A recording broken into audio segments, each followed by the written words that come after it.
Although the 8 presidential candidates in the 2011 elections have made pledges to address healthcare, they are still short on specifics on how they will deliver these plans as promised during their 5-year tenure in office. And at the moment, Uganda's health situation could do with some improvement. The country's life expectancy is among the worst in the world, at 48 years for men and 51 for women, below the average for sub-Saharan Africa at 52. In terms of healthcare performance, Uganda is ranked number 186 out of 191 countries according to the World Health Organization. Infant mortality is high at 97 deaths per 1,000 births, and so is maternal mortality. Every day, over 16 women die of pregnancy and childbirth-related complications. While the country has made remarkable progress in disease management and control over the last 10 years, this is still not good enough. Malaria is still the leading killer, claiming over 11,000 lives each year, most of them children and pregnant women. The AIDS epidemic still rages on, with about 1.2 million people living with HIV/AIDS and over 90,000 AIDS-related deaths every year. Besides, there are 124 new infections each year and still going up, but only half of those who urgently need ARVs are getting treatment. But experts say that perhaps the single most important challenge to healthcare in Uganda is the shortage of health workers, and any political party that wants to take over power in 2011 must clearly demonstrate how it's going to address the human resource issue. In Uganda, the doctor-to-patient ratio stands at 1 to 15,000, way below the recommended WHO ratio of 1 doctor to 10,000 people for Africa. The very low physician-to-population ratio is not so much from the small number of medical graduates as to the immigration of the graduates to other countries. According to the government policy framework, the target is to have the ratio of doctors to patients drop to 1 to 12,000 by 2015. While increasing the number of health workers alone may not solve the vast unmet health needs of the country, the belief is that no health system can function well without an adequate number of doctors to participate in clinical and public health work, management, education and policy making.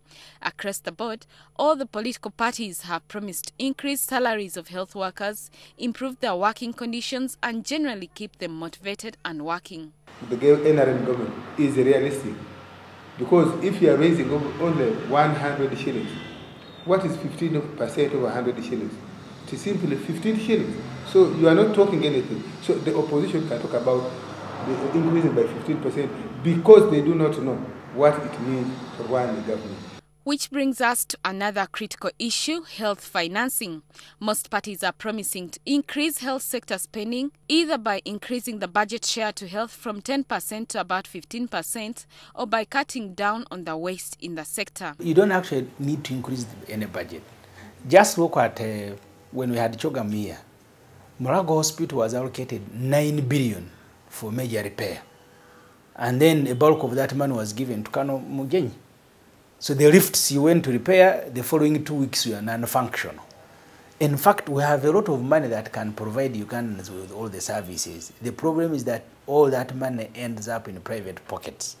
Unimpressive as their manifestos might be, analysts say none of the parties have set out a clear strategy of achieving better healthcare for the country. I think that while some of the parties have appreciated the problems in the sector, I think that some are over-ambitious.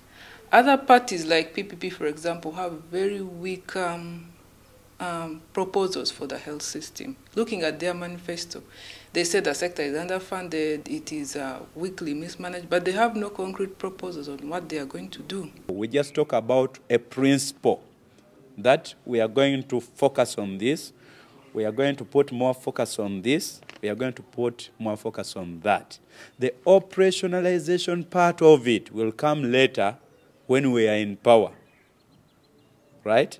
That is how our manifesto is spelled out. The National Health Insurance Scheme is another critical issue that would see Ugandans benefit from prepaid medical care, but it has not been clearly addressed in the political parties' plans.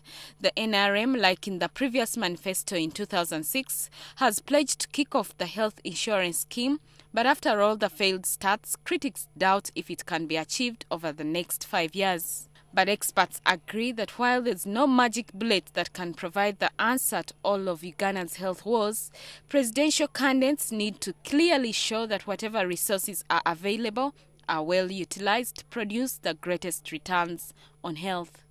Anna Tkunda, NTV.